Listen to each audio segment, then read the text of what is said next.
playing to people's strengths is critical. I mean, look, we all have I have a lot of weaknesses.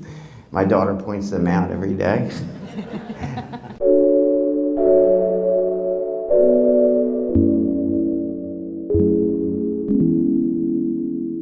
But we all have a lot of weaknesses, and there's no sense in beating people up over their areas of need. I mean, okay, recognize where you have to improve, but then the organization is just like a classroom. An organization is like a puzzle where someone's strengths fill the gaps of someone else's needs, and then your team has synergy and you all kind of play to each other's strengths. So I just think focusing on people's challenges in the long run is not the way to go. So I think the turnover is very low because we play to people's strengths and really find that important. And then lastly, school systems, almost all organizations are really rigged to fail when it comes to high levels of engagement. Because think about it, people are paid based on one or two models. They're paid for time passing by the hour or by salary, right?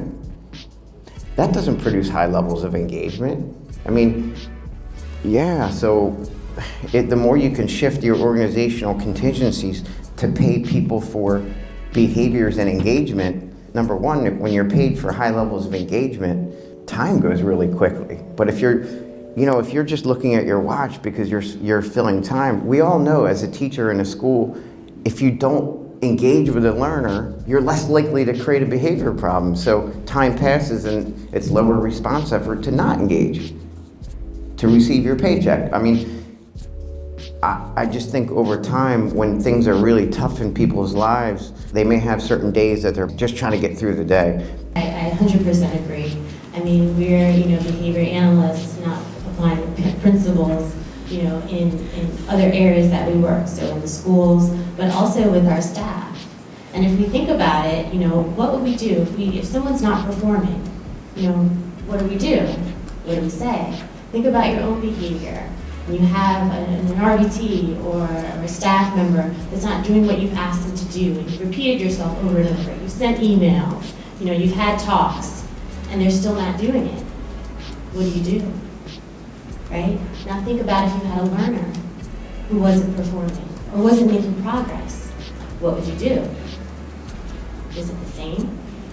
So you have to think about, you need to always think about how you can apply the principles to what you're doing with your staff, in the school, with the teachers, with the students.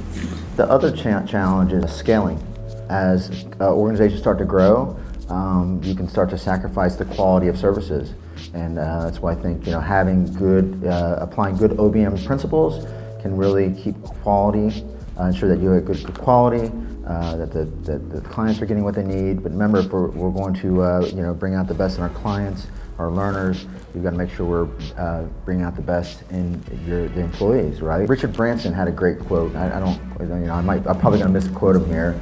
But he said it's not about the customer, it's about the employee, because if you make it about the employee, they'll make it about the customer, right? And we forget that. People continue to think about the bottom line, and man, if you're putting the whip on people trying to force it, you're going to win the battle, but you're going to lose the war.